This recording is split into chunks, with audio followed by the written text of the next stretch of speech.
ancient Egypt. It's a place that, I don't know about you, but it just captures the imagination, doesn't it? Yep. Pyramids, pharaohs, hieroglyphics. Oh, It's absolutely. almost like you're stepping into a completely different world. Yeah. And that's exactly what we're going to do today All right. in this deep dive. We've got these two different overviews of ancient Egypt, this amazing civilization, Yeah. and we're going to try to unearth some of those Mhm. little really interesting, Yeah. intriguing nuggets of knowledge that Yeah, for sure. you can keep exploring later on. One of the things that I think is so fascinating about ancient Egypt, when you really think about it, is that this wasn't just like a blip in history.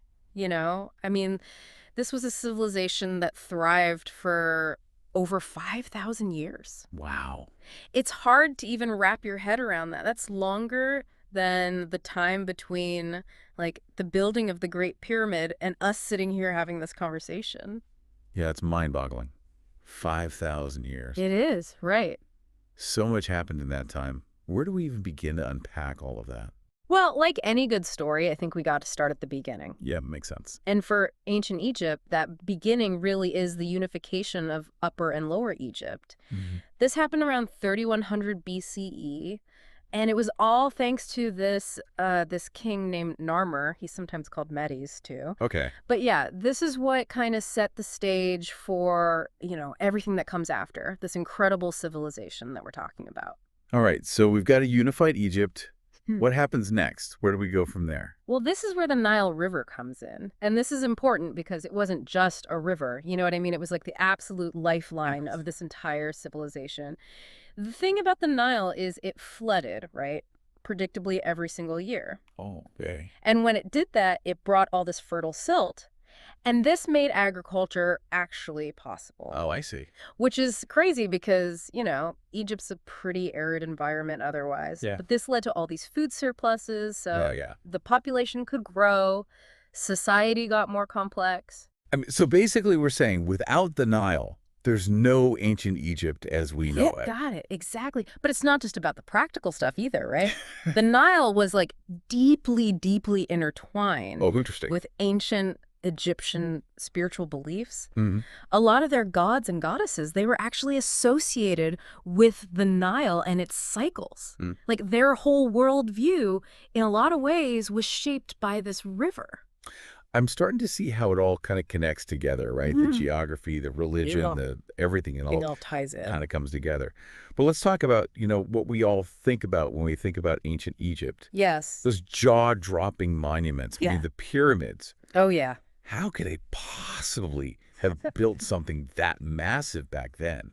Even today, with all our modern technology, it would be like Oh, my gosh. Yeah. the biggest feat of engineering. It's unbelievable. The Great Pyramid of Giza, just to give you an example, that one was built for the pharaoh Khufu.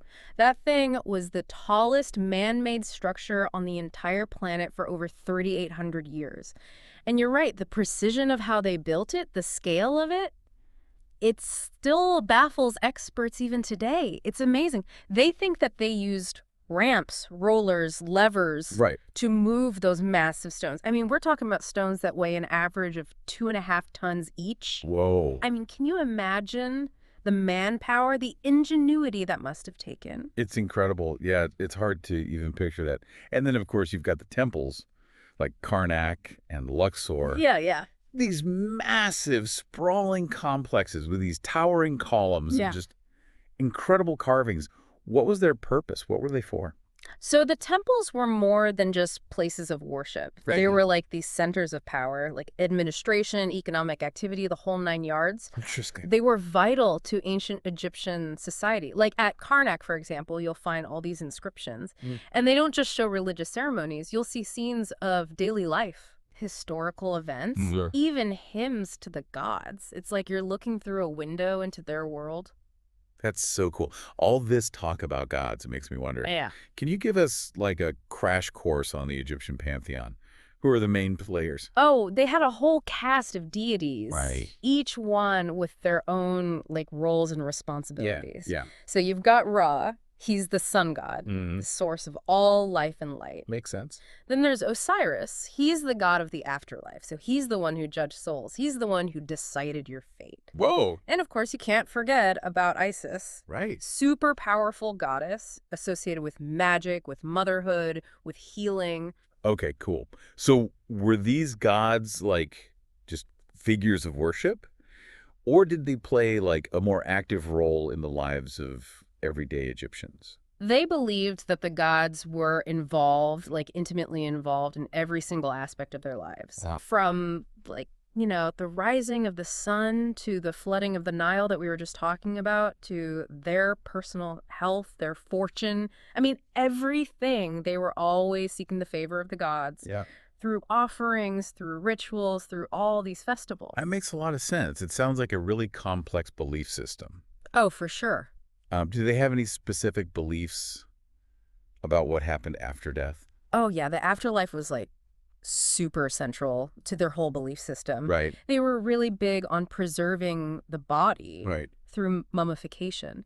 And the reason for that was so that the soul, which they called the Ka, would have a place to live Oh, interesting. in the afterlife. They even had this guidebook for the afterlife. It's called the Book of the Dead. Oh, yeah, yeah. And it's got all these spells and instructions on how to navigate the underworld, how to reach paradise, a place called Aru. Oh, wow. It's fascinating stuff. It sounds like death was just as much a part of life as life itself. But all this talk about pyramids and gods and the afterlife, Mhm. I want to know, what was it like for like the average person, the average Egyptian? Like, what was their life actually like? Daily life in ancient Egypt, well, it was pretty diverse. I mean, there were all sorts of different jobs and roles that people played. Okay. So a lot of people were farmers, obviously, because they relied on those annual floods from the Nile to irrigate their crops. Yeah, yeah. There were also tons of skilled artisans, weavers, potters, jewelers. They made all these beautiful things. Right. And then you had the scribes. They were kind of like the ancient Egyptian record keepers. They were responsible for documenting, well, pretty much everything. Oh, wow. Religious texts, business transactions, you name it. And they did all that using this unique and complex system that we call hieroglyphics. Yeah. Hieroglyphics. Everyone knows about hieroglyphics. It's one of those things. Yeah. But I bet most people couldn't actually read them. Yeah, probably not. Like, what can you tell us about that writing system? So hieroglyphics, they were a lot more than just pretty pictures. Okay. It was this sophisticated system of writing that combined all these different things: logograms, phonograms, ideograms, and they were all used to represent words, sounds, ideas. Hmm. Like, for example, the symbol of an eye, right? That could represent the actual word eye, Right. or the sand eye, Okay. or even the concept of sight. Oh, wow. Imagine trying to decipher all that. Yeah, It's a lot. My brain hurts just thinking about it. But it's amazing to think how advanced they were for their time. Yeah, really. But beyond the practical stuff, like, do they have any time for, like, fun? Do they have any festivals, celebrations, anything like that? Oh, they totally love to party. Okay, good. Festivals were huge, like Yeah. a vibrant part of their culture. Okay. And a lot of them were tied to things like the agricultural cycle or religious events. Think big, colorful processions, music, dancing, feasting, and of course, offerings to the gods. Always got to have offerings to the gods. Yeah, yeah, absolutely. So it wasn't all work and no play. Not at all. Like, what kind of festivals did they actually have? Well, one of the biggest, most important ones was the Upit Festival. The Elbit Festival? Yeah, it was held in Thebes, and it was this big celebration dedicated to Amun-Re, the king of the gods. There'd be this procession of these sacred barks Okay. carrying statues of all the gods from Karnak Temple to Luxor Temple. It sounds pretty spectacular. Oh, it was a major event. People would come from all over to be there. It was a time of renewal, to reaffirm their connection to the gods, to celebrate the bounty of the Nile, that whole thing. Yeah, yeah. So we've got these monumental structures, this super complex belief system, this vibrant culture. Is there anything else we should know about daily life? Anything we're missing? Well, we've only just scratched the surface, really. But I think it's important to remember that the ancient Egyptians were more than just like figures in a history book. Yeah. They were real people, just like us, Yeah. with hopes and dreams and challenges. Right. They fell in love. They raised families. They dealt with tough times. They celebrated triumphs. And all of this was happening with these incredible monuments as the backdrop, and this whole belief system that permeated every part of their lives. Yeah. I'm already feeling so much more connected to this civilization just from like our conversation so far, it's more than just like pyramids and tombs and stuff. Right. It's really a story about the human experience, a Yeah. story that spans millennia. Exactly. It really is amazing how, we can look back thousands of years and still connect with these people on such a like human level. It is, yeah. Speaking of connections, though, one thing that always kind of gets me about ancient Egypt is like all the mystery that surrounds it. Oh, yeah. There's no shortage of mysteries there. Not at all. And maybe the biggest one of all is like, how did they actually build those pyramids? Right. I mean, even today, Right. with all our technology, it would be such a monumental task. Oh, absolutely, yeah. So how do they do it? You mentioned ramps and rollers earlier, Right. but some people think that they must have had like even more advanced techniques. Right? Oh, yeah. There are all sorts of theories out there. What are some of the like more out there ideas? Well, some people believe that they used like this system of internal ramps, inside the pyramids, Okay. or even like water-powered lifting mechanisms. Yeah. Then you've got people talking about things like acoustic levitation and like ancient energy fields and stuff. I love it. It gets pretty wild. But the thing is, none of these theories, like none of them have been conclusively proven. I guess some secrets are just meant to stay buried, right? Maybe so. But speaking of secrets, we got to talk about that infamous curse of the pharaohs. Ah, yes. The curse. Is there actually any truth to that legend? So the curse is mainly associated with the discovery of King Tut's tomb, Tutankhamun, Right. back in 1922. And, a bunch of the people on that excavation team, they actually died under like mysterious circumstances. Oh, no. And it was all pretty soon after they opened the tomb, which, of course, fueled all the speculation about like a curse Right. protecting the pharaohs in their resting places. Okay, that's, I got to admit, that's pretty spooky. A little bit, yeah. Do you buy it? Like, do you think there's anything to it, or is it all just like a big coincidence? Honestly, there's no scientific evidence to back it up. Yeah. Most of those deaths, you can chalk them up to natural causes or, accidents. Right. But, I mean, the legend definitely persists. And I think it, just adds to that whole mystique and intrigue of ancient Egypt. Oh, totally. Yeah. Our sources mentioned something called the Sed Festival. What was that all about? Oh, the Sed Festival. That was a pretty unique ceremony. It was meant to, like, rejuvenate the pharaoh's rule. Okay. So they'd usually hold it after a pharaoh had ruled for like 30 years. 30 years. Yeah. And then they'd keep doing it every 3 years after that. Wow. So it was kind of like a celebration of like the pharaoh's continued power, their vitality. Exactly. Oh, that's There were all these rituals, all these symbolic acts they'd perform. Like the pharaoh would run this ceremonial course. okay. And then they'd present him with all these symbols of his authority. Interesting. So it was a way of like reaffirming his like divine right to rule. Right. And to make sure, continued prosperity for the kingdom. Okay. That's fascinating. It seems like every single aspect of their lives was tied to their beliefs in some way. Oh, totally. Speaking of daily life, you were talking about markets and festivals earlier. Can you like paint a more vivid picture for us? What would it have been like to actually be an ancient Egyptian, just going about your day? Okay, so imagine this. You wake up, right, and you hear all these sounds of the city coming to life. Yeah. You hear vendors hawking their goods, kids playing in the streets. You hear the clang, clang, clang of a blacksmith's hammer. The air is filled with the smell of spices and freshly baked bread and all these exotic perfumes. You head out to the market. You're going to barter for some goods, maybe some fresh produce, textiles, pottery, even livestock. It sounds so vibrant. Oh, it was. So like, what did people do for fun, for entertainment, besides the festivals, I mean? Well, like we said, festivals were a big one, but they also had all kinds of games, music, storytelling, even acrobatics. Oh. There's evidence that they played board games like Senet. Senate. Yeah, it was like this ancient Egyptian board game. And of course, they loved music. You would have musicians playing harps and flutes and drums. I'm really starting to get a feel for what their lives were like. Yeah. But let's kind of shift gears for a second and talk about the legacy of ancient Egypt. Okay. What kind of impact did this civilization have, like, on the world as a whole? Oh, their influence is huge. And we still feel it today. Yeah. Their art, their architecture, their mythology, it's inspired, like countless artists, writers, thinkers all throughout history. Oh, yeah. I mean, the pyramids alone are like such a powerful symbol of like human ingenuity and ambition. For sure. And their aesthetic. The hieroglyphs, the sphinxes, the obelisks, that's everywhere. Everywhere. It's like embedded in our visual language, I think. It is. You see it in everything from jewelry and fashion to like movies and video games. Yeah, it's true. Those motifs, they're just instantly recognizable, Mm-hmm. even after thousands of years. It's incredible. But beyond the art and architecture, are there any other lasting contributions that they made? Absolutely. I Uh, mean, their knowledge of medicine, of astronomy, of mathematics,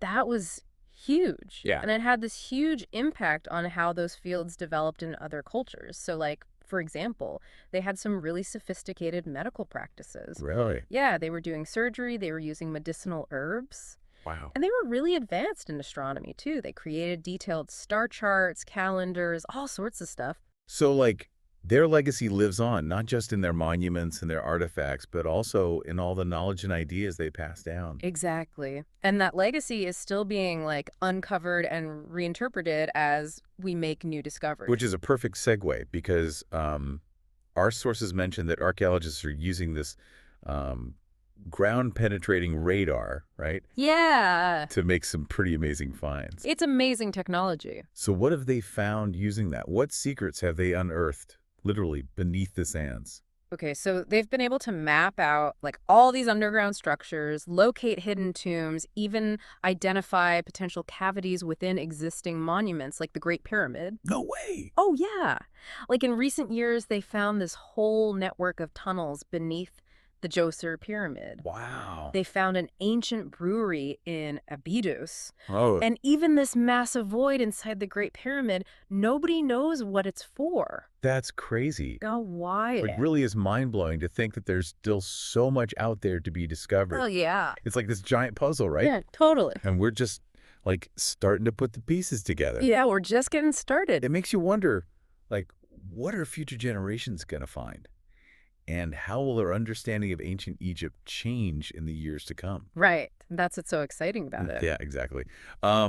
This has been an incredible journey so far. But, let's say I want to experience ancient Egypt for myself. Like, what are some must-see spots for a modern-day traveler? Ooh, that's a great question. Okay, I'm convinced. I'm officially adding Visit Egypt to my bucket list. But there's so much to see. Where do I even begin? Well, you can't talk about ancient Egypt without mentioning the Valley of the Kings. The Valley of the Kings. Yeah, this is where they buried a lot of the pharaohs, Okay, including, the famous Tutankhamun, King Tut. right. Imagine, like, going down into these super elaborate tombs. They're decorated with all these vibrant paintings, hieroglyphs, tons of treasures meant to, go with the pharaohs into the afterlife. That sounds absolutely incredible. All right, what else is on the must-see list? Okay, well, obviously, no trip to Egypt is complete without seeing the pyramids of Giza. Of course. I mean, they're iconic for a reason. You stand at the foot of those things, you really feel the weight of history, you feel the ingenuity of the ancient Egyptians. Yeah, I bet pictures don't even do them justice. Not even close. It's truly awe-inspiring. And while you're there, make sure you check out the Sphinx. Oh, right. That enigmatic creature, the body of a lion, head of a human, Yeah. guarding the pyramids for like millennia. Wow. Just staring out at the horizon. Okay, I'm already feeling a little overwhelmed by the sheer scale of all this. I can imagine. Is there anywhere I can go to, like, experience ancient Egypt on maybe a more human level? You know what I mean? Yeah, for sure. You got to check out the markets of Khan el-Khalili. Khan el-Khalili. Yeah, it's in Cairo. It's like this maze of narrow streets, all these vibrant stalls. Okay. Selling everything. Spices, perfumes, traditional crafts, souvenirs, you name it. It's like ancient Egypt meets like a modern-day souk. That sounds amazing. Yeah. Sensory overload in the best possible way. Yeah. I can already see myself, like, haggling over some treasures. Oh, for sure. Okay, what about the Nile? Yes. I mean, we can't forget the Nile. Okay. I'd love to, like, actually experience that river that we've been talking about that played such a huge role in their lives. You absolutely should. A Nile cruise is a must. Picture yourself on a felucca. Afaluca. Yeah, it's like a traditional sailboat. You're just gliding down the river, the sun's setting over the desert. Wow. You see all these ancient temples and monuments along the banks. Oh, that sounds so magical. Yeah. I'm starting to think I might need, like, way more than a week-long You vacation. might be right. Any, like, practical tips for a first-time visitor? Okay, so Cairo International Airport, that's your main gateway. Got it. From there, you can pretty easily get to the major cities like Luxor and Aswan. That's where a lot of the ancient sites are. Okay. And when it comes to places to stay, you'll find like everything from super luxurious Nile-side resorts to like cute little guest houses. Perfect. Anything else I should know?